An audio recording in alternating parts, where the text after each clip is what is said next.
LTX 2.3 has two problems that nobody really talks about. Your subject's face slowly drifts and falls apart across frames. And the moment you run an upscale pass, lip sync breaks and detail goes inconsistent. There are new ComfyUI nodes that fix both of these.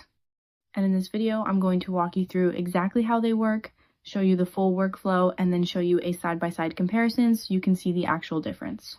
So let's go to the GitHub page and look at these nodes. Over here, you can see 10 S nodes for ComfyUI. These are a collection of custom nodes focused on identity preservation in latent space and upscale pass quality for LTX 2.3. The important thing to know up front is that these nodes operate via PyTorch forward hooks on the DT backbone, which means no additional models are required at all. You just install the nodes and they slot straight into your existing workflow. To install, just copy the repository link, open your ComfyUI manager, search for 10S nodes, and install from there. Alternatively, you can clone it directly into your custom nodes folder manually. Either way, no extra model downloads, no extra setup. That's it, and you're ready to go. Now, let's get into the workflow. As you can see, this workflow is using the GGUF version of LTX 2.3. You can absolutely use the full precision diffusion model as well. It's around 25 to 30 gigabytes, but GGUF will consume significantly less VRAM, and the quality difference in practice is minimal for most use cases. So if you're on a single GPU setup, that's what I recommend. This is the reference image we're feeding in. We're working at 720p for this run, and this right here is the first new node, LTX Latent Anchor Aware. So what this node does is wrap around your model after model loading. You feed it your reference image in an image-to-video workflow that's just your input frame, and it snapshots the model's internal representation at peak conditioning alignment, which happens roughly mid-sampling around step 6. Every sampling step after that gets pulled back toward that cache snapshot. Think of it like giving the model a reference point it has to stay close to throughout the entire generation instead of freely drifting wherever it wants. The other important thing is it doesn't apply this to the whole model. It only targets specific transformer blocks in this workflow. That's blocks 10 through 30, which keeps the node from overcooking the output or making the motion look unnatural and stiff. The strength is set at around 0.11, which is intentionally low. This is a stabilization layer, not a heavy-handed correction. The lower the strength, the more natural the motion feels. You're just keeping the identity from drifting, not locking the face in place completely. You can check the GitHub page for the full breakdown of all the parameters and recommended ranges for different use cases. Now, moving to the right side of the workflow. Over here you can see the sampler setup with the LoRa stack. All the LoRa model links will be in the description down below, so don't worry about tracking those down. This is the first pass, and as you can see from the output, the first pass is always a bit rough. That's completely expected and normal.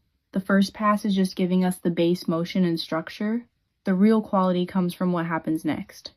This is where the two upscale nodes come in, and this is where the workflow gets genuinely interesting. First up is LTX Latent Upsampler Tiled. What this node does is take your generated latent from the first pass and upscale it spatially using a dedicated upscale model. But instead of upscaling the whole latent in one shot, it does it in overlapping tiles with smooth blend regions between them. The reason this matters is that upscaling a large latent all at once causes color drift, inconsistent detail, and distortion across the frame, especially at wider aspect ratios. Processing it tile by tile and then blending the tiles back together with cosine windowing eliminates all of that. You get consistent detail edge to edge with no seams. Then immediately after that is the LTX Tiled Sampler. This is the refinement pass, and this is the node that actually fixes the artifacts introduced by upscaling. It works similarly. It splits the upscale latent into tiles, runs the sampler on each tile independently, and blends everything back. The stock LTX Upsampler has absolutely no concept of the audio latent. It ignores it completely, which is why lip sync always breaks when you try to upscale. This node fixes that at the architectural level. Now let me show you the comparison so you can actually see what difference this makes. Here is the output from this workflow. And now let me open a standard LTX image to video setup. Same image, same prompt, same sampler settings with no 10S nodes, just the stock workflow.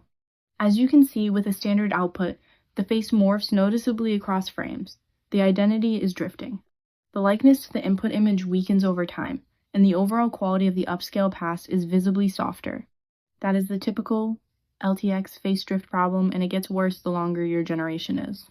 And now here's the output with the 10S nodes. There's still a small amount of drift, and I want to be upfront about that, but the improvement is substantial. The face holds together much better across the clip, the upscale pass is sharper and more consistent, and lip sync is intact. With further tuning of the anchor aware strength and the sampler settings, you can push this even further. I want to be honest though, LTX is still not as strong as WAN 2.2 when it comes to face consistency overall. But with these nodes, the gap closes significantly. For the second demo, I used the LTX SageAttention anchor on a more complex motion prompt. I took a shot of a girl eating toast and wrote out a full action sequence. She puts the toast down, the phone rings, she picks it up, tilts her head, and answers. Here's the full output.